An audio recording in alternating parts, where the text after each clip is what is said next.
नमस्कार दोस्तों, मेरा नाम शालिनी दीक्षित है और आज मैं धर्म और कर्म के ऊपर अपने विचार रखने के लिए आई हूँ, या कह सकते हैं अपने विचार शेयर करना चाहती हूँ। धर्म को लेकर सबके अलग अलग विचार रहते हैं। कोई पूजा पाठ को करना अपना धर्म समझता है, कोई बड़ों की सेवा करना अपना धर्म समझता है, कोई अपने परिवार को साथ लेके बांध के रखना, अपने कर्मों को करना अपना धर्म समझता है। तो सबके धर्म की परिभाषा अलग है। धर्म एक्चुअली हमें जोड़कर रहना सिखाता है, हमें कैसे रहना है, क्या करना है, ये सारी जो बातें हम सीखते हैं वही धर्म है। अगर हम सब अच्छा करते हैं तो वो अच्छे कर्मों में चला जाता है और उसका जो फल होता है वो हमें अच्छा मिलता है। और जब हम बुरे कर्म करते हैं तो उसका फल हम कितना भी पूजा पाठ कर लें, कितना भी अनुष्ठान कर लें, उसका फल हमें ज़रूर भुगतना पड़ता है अपने बुरे समय के रूप में। तो ये जो धर्म और कर्म है वो एक दूसरे से जुड़े हुए हैं और इनके जो फल होते हैं वो हमें इसी जन्म में मिलते हैं।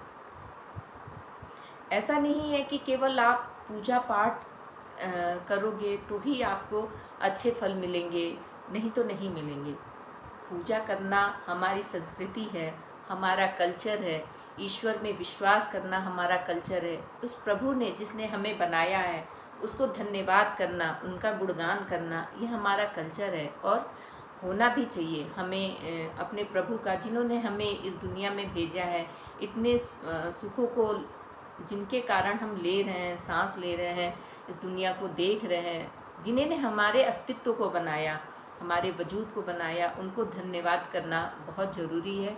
और सभी को अपने प्रभु को, अपने इष्ट को ज़रूर नमन करना चाहिए, वंदन करना चाहिए, उनका गुणगान करना चाहिए। ये अपनी जगह सही है।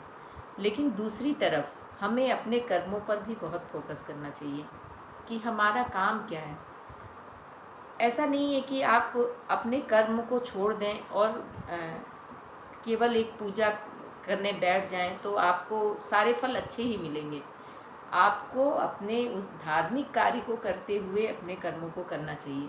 अगर आपके पास इतना समय नहीं है कि आप अपना ये दोनों काम मैनेज कर पाते हैं तब तो ठीक है, लेकिन अगर मैनेज नहीं कर पाते हैं तो पहले आप अपने कर्म को प्रधानता दीजिए, क्योंकि जब कर्म करते हैं तो धर्म अपने आप हो जाता है।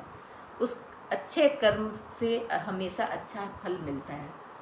आप अपने बड़ों की सेवा कीजिए, अपने बच्चों का ध्यान रखिए, अपने पति की सेवा कीजिए, बड़ों का आदर कीजिए, लोगों के लिए अपने दिल में सम्मान रखिए, सबको साथ लेकर चलने की कोशिश कीजिए। तो हमें सबकी भावनाओं का ज़रूर ध्यान रखना चाहिए। एक परिवार में माँ बाप, भाई बहन, चाचा चाची, नाना नानी, सभी लोग होते हैं।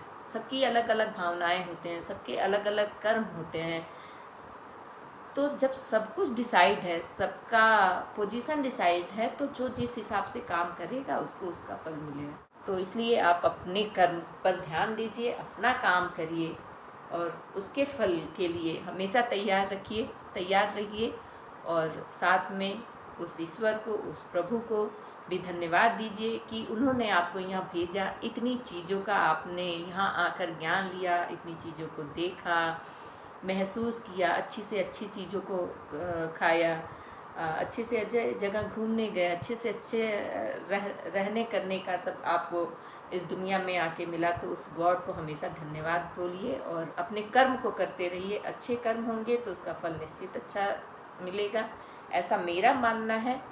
और अगर आपको मेरी ये वीडियो अच्छी लगी हो तो प्लीज़ लाइक कीजिए, शेयर कीजिए, सब्सक्राइब कीजिए। Thank you.